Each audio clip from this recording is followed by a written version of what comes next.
Hello and welcome to the Bucketlister Podcast. Join your host Keith Crockford, along with special guests who have travelled the world, here to share stories of their adventures and plenty of inspo to add to your bucket list.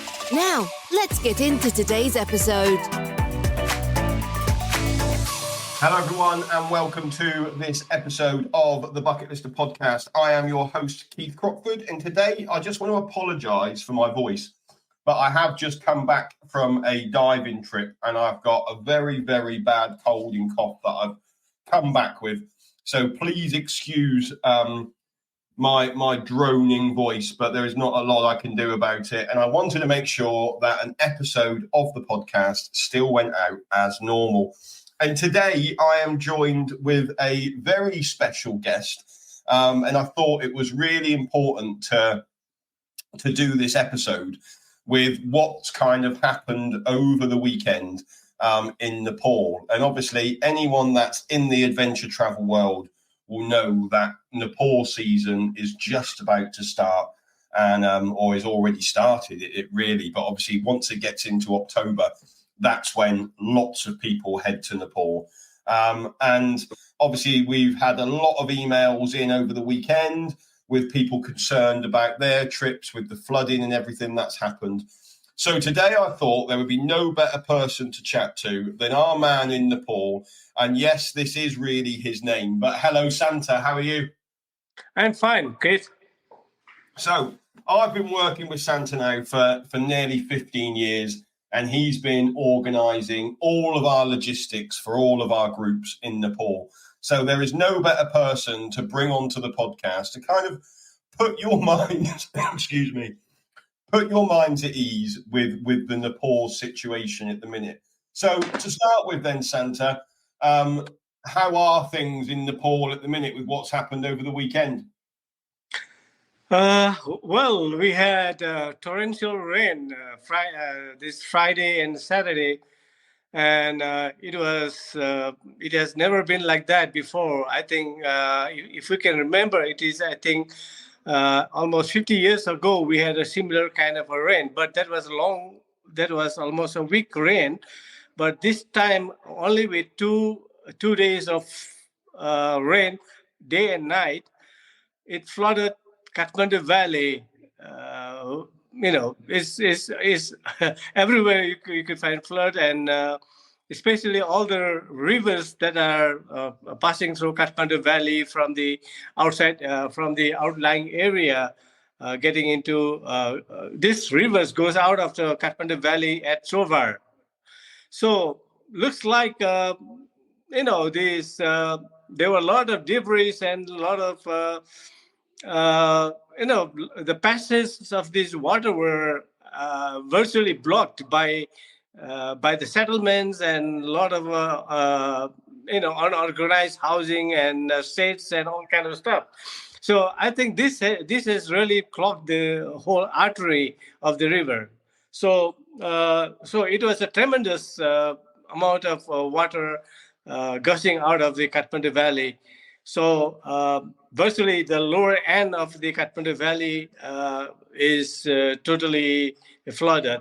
But the upper sections wherever there are some hills and all that, well, it is okay. And how's the weather there now? Now it is very clear, but the weather forecast says that tomorrow and after tomorrow they're going to have some kind of some rain, but it's not going to be as heavy as we had this weekend. And obviously, October generally is good time for weather. Do you think like this is the monsoon season changing slightly? Do you see that it's sort of moving a little bit and becoming a little bit later in the season? Yes, there is a kind of a change in the season as we have been noticing for the last couple of years. And monsoon should be receding right now, but instead of receding, it has a downpour, and it has never happened at the end of a season like this. So I'm sure there must be an effect of this climate change on the pattern of the weather. And yes, and we had a lot of damage on the on the eastern part of Nepal more than the western part of Nepal, and I'm sure the weather is having different patterns than before. Yeah, but everyone, all of your family safe, all of our team all safe. Everyone was okay. Yes, everybody is okay. No one was hurt, and nothing, no big damage. So I am confident that there's nothing, there's no problem anywhere. And how's like Kathmandu in like Tamil now? Is that kind of all back to normal? Like, Yes, it is. Tamils and the many areas are back to normal, except areas that are submerged by this river flood. They are still grappling with the water. So, but it was dry today and yesterday, so it has really dried up, dried up the whole area. So I'm sure that it is going to be stable very soon. and obviously, like, we spoke over the weekend, and like you were saying to me over the weekend, like festival season is just around the corner. Lots of people in Nepal are going to be moving and journeying to different places for festival. So there is this kind of emergency really on the government of Nepal at the minute to get the infrastructure back in working so people can move around for festival, because it's just such a big part of Nepal's year, isn't it? Yeah. Yes. So in terms of, obviously, we're coming into our Nepal season now. I mean, luckily we've kind of got another week or so before we start seeing our groups fly out. So, we've got fingers crossed that obviously there's a lot of backlog in the system at the minute with people trying to get to where they need to get to. If anyone's kind of following Facebook pages on Everest Base Camp and things like that, there's a lot of talk on there at the minute of people stuck in Lukla or people stuck in Kathmandu waiting for flights. What is the current situation with flights at the minute, Santa? Right now, the airline that we are working with are having they just told me this morning that they have a backup plan to fly to another town, a small town in the Tarai. The name is Janakpur, and from Janakpur they wanted to make a shuttle to Lukla. That's the best way they can do it. The distance between Lukla to Ramesap and Lukla to Janakpur is same. Only thing is there'll be an extra flight flying from Janakpur to Kathmandu or vice versa. So though the government will do their best to repair the roads and make for people to travel along this highway, especially the highway that link the Ramesap has a lot of damage than any other area, very extensive damage. So I doubt they would be able to do it very soon, because people will, of course, they will try to travel the route, but then again, there are some heavy landslide area. I don't know how they're going to fix that. So at this point, the government is saying that they wanted to fix it within a week, but I doubt they will do that, or they can do that. So I think the best choice right now is Janakpur. But if the road is motorable, then of course we'll still go to Ramesap. But we have to see as the days unfold. In the coming by this weekend, we'll be able to know exactly what we're going to do. We're going to do it. Yes. So, like, obviously, there are flights at the minute getting into Lukla. Which way are they flying at the minute then? The ones that go into Lukla now? How are people getting to Lukla at the minute? Well, they're using the shuttle flight all the way. In the beginning, we had a direct flight from Kathmandu to Lukla, but the civil aviations are saying that they cannot allow all the flight because as the season moves on, there will be a lot of flights in and out of Lukla. So the civil aviation doesn't want the international flight to be disrupted or remain at hold in the sky. So I'm sure they're not going to let the flight go direct from Kathmandu to Lukla. So it has to be to Ramesap or to Janakpur. That's the best place, or maybe another airport where they can fly, Rumjatar or Faplu. Yeah. So I'm assuming like what the civil aviation are trying to get away from at the minute is obviously with the delays from Lukla and how busy Kathmandu airport is, they need to know that flights are taking off on time and no, hold-ups because of the weather at Lukla. So that's the bit they don't want, isn't it? Yeah. So they're moving. The peoples are moving. We have seen this morning. Kitab is up there in the mountain. Our lead guide, and he's with some of our other clients. So I talked to him this morning and yesterday also. There are a lot of snow up there in the mountain above Lobuje. But the weather is very good now, and he saw a lot of people moving up towards base camp.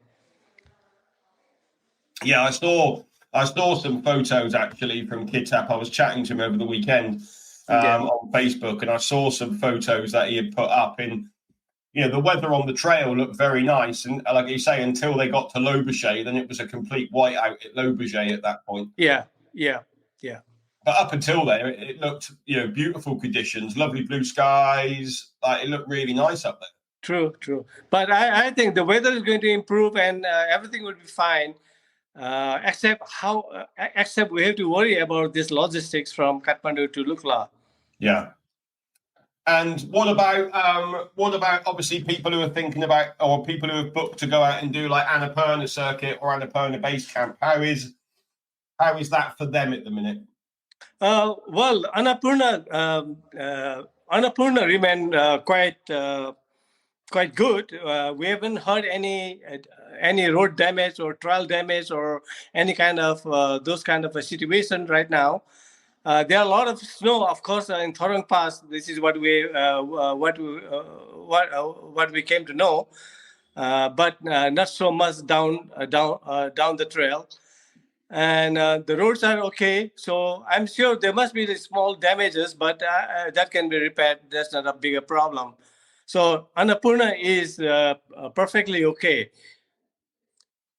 Well, that's really good to hear. So I suppose at the minute, this is all fairly kind of new, and you're probably getting different news every day in terms of what the civil aviation are doing, what the airlines are doing. I suppose that's just constantly changing all the time, isn't it?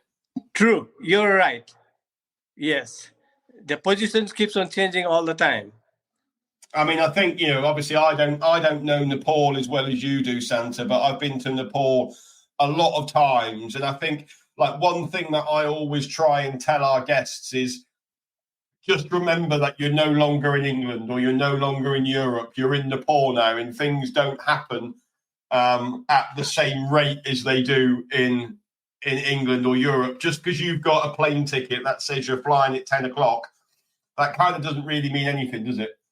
No, you're absolutely right. You're aware of these problems, and the flight time doesn't make any sense. Actually, it is just a figure in the tickets.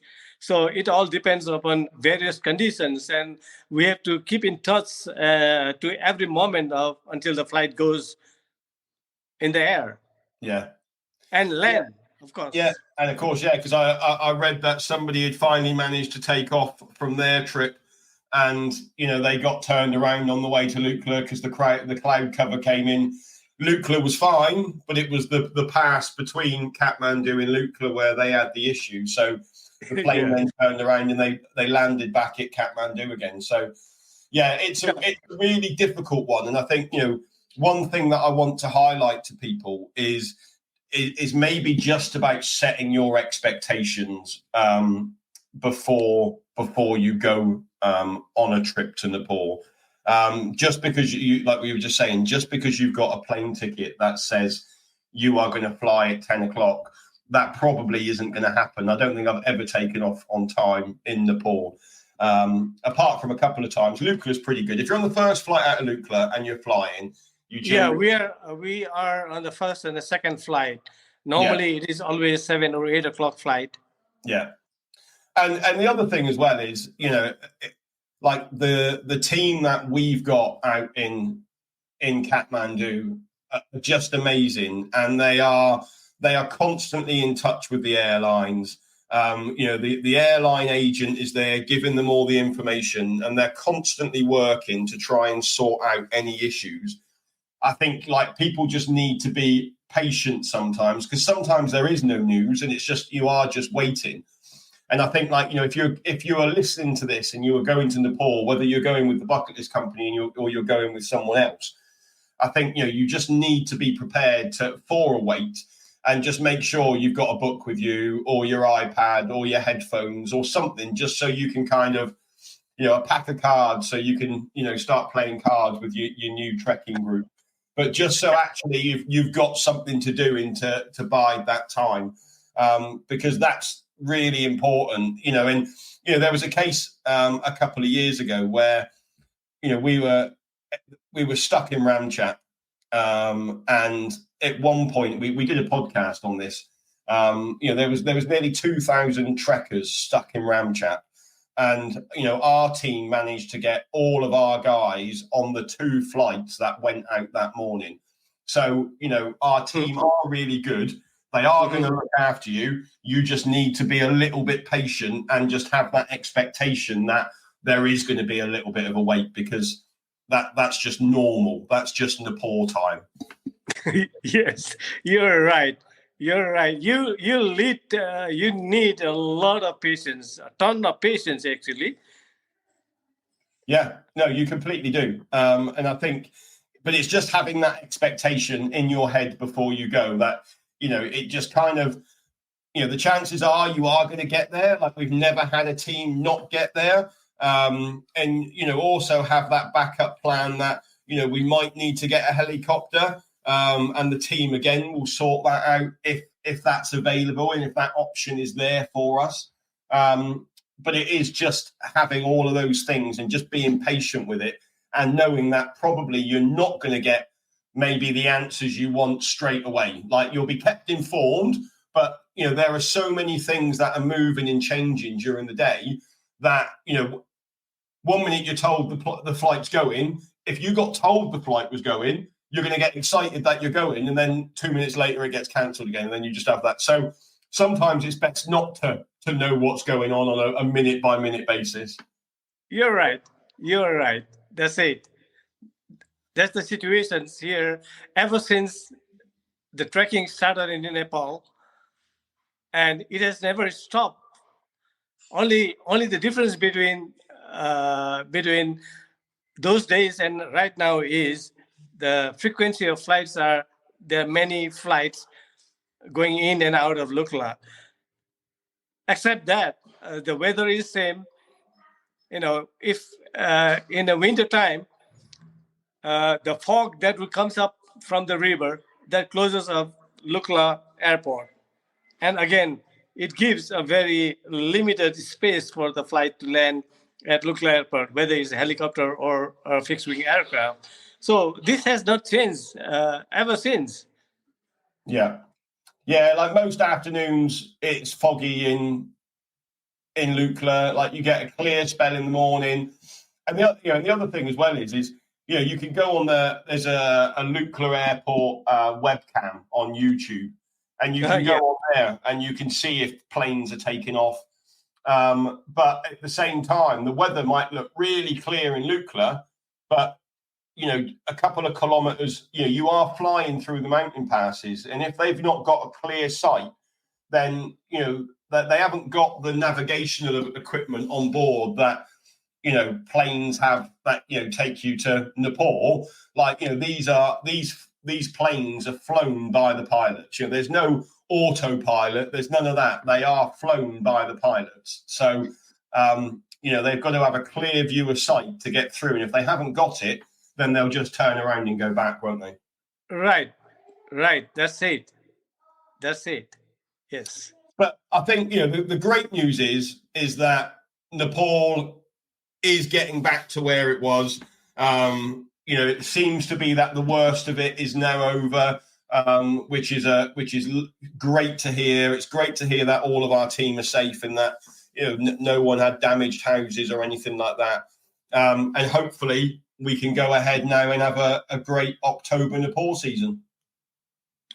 Yeah, I'm sure it will be as smooth as always, but except for the flight has to work. So we are right now doing all that, and I think today only we've spent all day talking with these guys at the airlines and figuring out what to do, including the helicopter peoples and all kind of things that are happening right now. So again, we'll have to work tomorrow in the afternoon until maybe continuously we have to work to get this flight situation fixed up, because I'm sure the road is not going to be okay by first week of October. Yeah. But there are other systems in place. There are other things. Things are still going ahead from the bucket list company's perspective with all of our trips. And there is going to be a solution to get you to Lukla. And we're just fingers crossed that the weather allows that solution to happen, I guess. Yeah. The weather is we could see the Himalayan range from Kathmandu yesterday, so that shows that it is going to open up very soon, and the weather is going to be good. Perfect. Well, Santa, thank you ever so much for coming on today and having a chat with us. It's great to hear it from somebody's perspective that's there. People are reading lots of stories on the internet from people, and I felt it was really important that we spoke to you guys that are on the ground there, know the answers, and we can go from there. Yeah. Yes. Perfect. Well, Santa, again, thanks ever so much for coming on. Unfortunately, I won't see you this trekking season because I'm not out in Nepal, but hopefully I'll be out and trekking with you again in one of our groups very, very soon. So hope you've enjoyed this episode. If you're heading out to Nepal, hopefully that's given you some comfort, knowing that your trip is still going ahead. Or if you're not heading out, it's just nice to understand what's going on in the world of Nepal at the minute. So, like I say, Hope you found this episode interesting. I'll be back with another episode next week. But until then, thanks very much. Goodbye. Thanks for listening to this episode of the Bucketlister Podcast. Be sure to click follow to be alerted for next week's episode. For more travel inspiration, check us out at www.thebucketlistcompany.co.uk or follow us on socials. See you next time.